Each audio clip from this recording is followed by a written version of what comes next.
Hi there, welcome to my views and news. Three news stories. Firstly, Getachew Reda, Tigray interim president, responded to the decision made by Ethiopian Council of Ministers today. The decision is about amendment to enable TPLF to be to regain its political and legal status.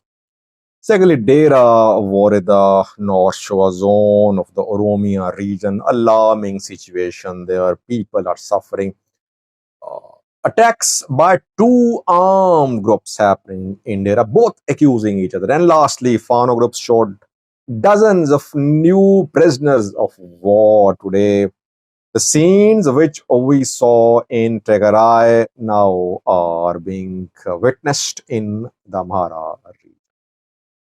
Let's start, viewers, from Tigray. Getachew Reda today welcomed the move by Ethiopian federal government to enact an amendment to the law about registration of political parties. We know that TPLF has been demanding the restoration of its political status. NABE, National Election Board of Ethiopia, dismissed TPLF's case for registration. Rather, it asked TPL, not registration, but reinstatement of its status. NABE asked TPLF to file a case for a new registration. TPLF refused, tension was there. That is why maybe TPLF was not interested in pressing for new election in Tigray because it was not eligible. It wanted a restoration of its status, though it has been saying that there should be an end to, or there should be clarity about the period of interim government. But since it was not eligible, it was not pressing for election. It wanted to be eligible. And we know that Council of Ministers today passed a resolution, sent it to the House of Representatives, where it will put to vote, and it will enable TPLF to be to get restoration of its status. TPL would be able to contest elections. It will get its properties back too, I think, which were seized, accounts were seized too. Getachew welcomed the move by Ethiopian federal government, saying it is step in the right direction. TPLF and Prosperity Party seem to be on good terms. Definitely, Getachew warmly welcomed, it seems, the move by Ethiopian federal government. Long way to go, but gradually we're seeing that TPLF and federal government, despite having some very serious differences, are coming close. Issue of Raya almost settled. Almost, I would say, not completely. Since Tigray has managed to take control of large parts of Raya, we can say that federal government handed over Raya to southern Tigray, to Tigray. Then TPLF's status as a political party has been restored. So second demand by the TPLF met. Third demand, key demand, maybe the toughest one, is about the status of Western Zone, Amhara, Volkai, Sagade. If somehow Tigray regains control of Amhara, Volkai, Sagade, it would be a big boost for Tigray Addis Ababa relations. Because then we'll be able to say perhaps that whatever Tigray demanded has been given by the federal government. So far, two main demands met. Raya partially met and restoration of status met. What will TPLF do in return? What will it give in return? What is Prosperity Party expecting from TPLF? That will analyze in coming videos. TPLF is happy. Secondly, viewers, Dera Oromia of North Shewa zone of the Oromia region, alarming situation there. Both groups are carrying out attacks. The civilians are fleeing. They say they are being targeted by Fano and Ola. North Shewa has been the scene of fighting between Fano and military, Ola and military. Ola does not want Fano to expand into Shewa. it wants to expand its presence in North Shewa.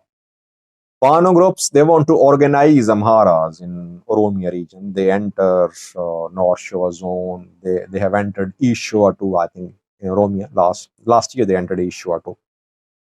So when Fano fighters enter, they attack those areas where Oromos are in majority. When Ola members enter, they attack those territories where Amharas are in danger. Local Amharas, Oromos, armed to some extent, but obviously they cannot fight against the armed groups like Ola and Fano. So they are in danger. They're dying.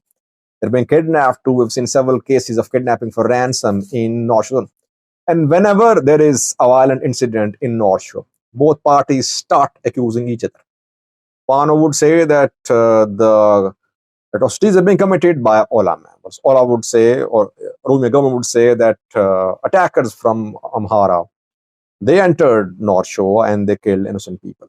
So we never know what is actually happening on the ground. Just like we see in Oromia special zone, North Shore zone of the Amhara region, border areas, that whenever there are clashes, we see the two sides accuse each other. Same is happening in Dera Oromia, where again we're seeing violence between the two groups. Two groups, two communities. Ola, Fano, Oromo locals, Amhara locals. Four parties involved, two are suffering. Oromo, Amhara locals are suffering, and Ola and Fano are carrying out attacks there. Last viewers, another video showing that dozens of ENDF soldiers have been taken prisoner by Fano fighters. Videos are being released. The scenes we saw in Tigray are now being witnessed in the Amhara region too. Though Jula claimed that his military is the best, one of the best in Africa, and that other countries are interested in getting their soldiers trained in Ethiopia. But Ethiopian soldiers are being taken prisoner by armed groups. Ola is an armed group. Fano is an armed group. But yes, the military's capabilities would be questioned if its soldiers in dozens are being taken prisoner by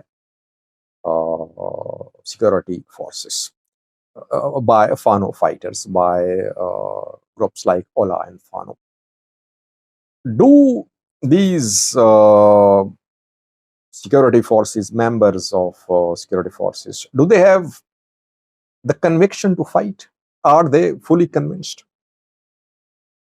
Whenever there is an internal war, civil war in a country, it's very difficult for security forces to fight with their full force. Why? Because they're killing their own people. That's what the reality is. So morale is always an issue.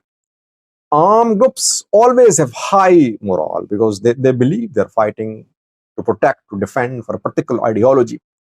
That is why these federal forces, regional forces, sometimes they lose morale. And then for them, the territory is unknown in some cases. Fano fighters know every inch. They know in and out of the area because mostly where they are living, they're fighting.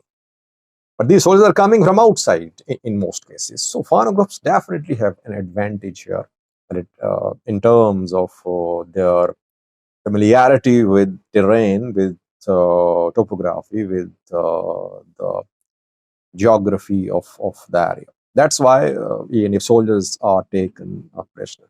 Thank you for watching.